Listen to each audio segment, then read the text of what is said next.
അപ്പൊ ജിമ്മിന് പോയാലൊന്നും ചില ആളുകള് ഇപ്പൊ ന്യൂ ഇയർ വരാണല്ലോ, ജനുവരി വരാണല്ലോ. അപ്പൊ ജനുവരി വരുമ്പോ പൊതുവെ ജിമ്മിന്റെ ഓണേഴ്സിന് വലിയ കാര്യമാണ്. കാരണം എന്തേ, പുതിയ വർഷമായതുകൊണ്ട് ഇൻഷാല്ലാഹ് ജിമ്മിനൊക്കെ പോയി ബോഡിയൊക്കെ സെറ്റ് ചെയ്യണം എന്നുള്ള പ്രതീക്ഷയിൽ എല്ലാവരും ആദ്യം പോയിട്ട് അവിടെ അഡ്വാൻസ് കൊടുക്കും. അപ്പൊ ജിമ്മന്മാർക്കറിയാം, ട്രെയിനർമാർക്കറിയാം ഇയാൾ എന്തായാലും ഒരാഴ്ച വരുള്ളൂ. അപ്പൊ ട്രെയിനർമാർ പുതിയൊരു ഐഡിയ ഉപയോഗിക്കും. എന്താണ്, നിങ്ങൾ 3 മാസത്തെ ഫീസ് ഒന്നിച്ചു തരാണെങ്കിൽ നിങ്ങൾക്ക് 20% ഓഫർ തരാം. അത് ജാനുവരി ഫെബ്രുവരി മാർച്ചിന് ഒന്നിച്ച് ഫീസ് കെട്ടാണെങ്കിൽ നിങ്ങൾക്ക് എന്താണ് 1 മാസത്തെ ഫീസ് കുറച്ചു തരാൻ, അല്ലെങ്കിൽ അഡ്വാൻസ് ഫീസ് നിങ്ങൾ കെട്ടണ്ട, അഡ്മിഷൻ ഫീസ് നിങ്ങൾ കെട്ടണ്ട എന്ന് പറയും. 1 മാസത്തെ ഫീസ് കുറവല്ലേ, അല്ലെങ്കിൽ അഡ്മിഷൻ ഫീസ് കുറവല്ലേ എന്ന് വിചാരിച്ച ഒരു 3 മാസത്തേത് കിട്ടും. 3 മാസത്തേത് കെട്ടിട്ട് ഇവർ ആദ്യത്തെ ദിവസം പോയിട്ട് കുറച്ച് എക്സസൈസ് ഒക്കെ ചെയ്യുമ്പോഴേക്ക് ഇത് ഭയങ്കര ടയർഡാവും. ജിം എന്ന് പറയുന്നത് സുഖമുള്ള കാര്യമൊന്നുമല്ല, നല്ല ടയർഡാകുന്ന കാര്യമാണ്. കാരണം എന്താ, പൈസ കൊടുത്തിട്ട് കസ്റ്റമർ അധ്വാനിക്കുന്ന സ്ഥലമാണ് ജിമ്മ്.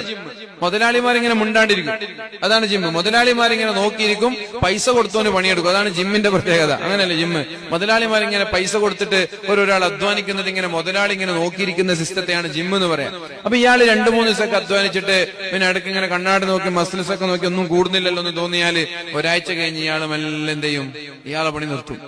മുതലാളിക്ക് ലാഭമായ 3 മാസത്തെ പൈസ കിട്ടിയോ, ഇത് മുതലാളിക്ക് അറിയാം.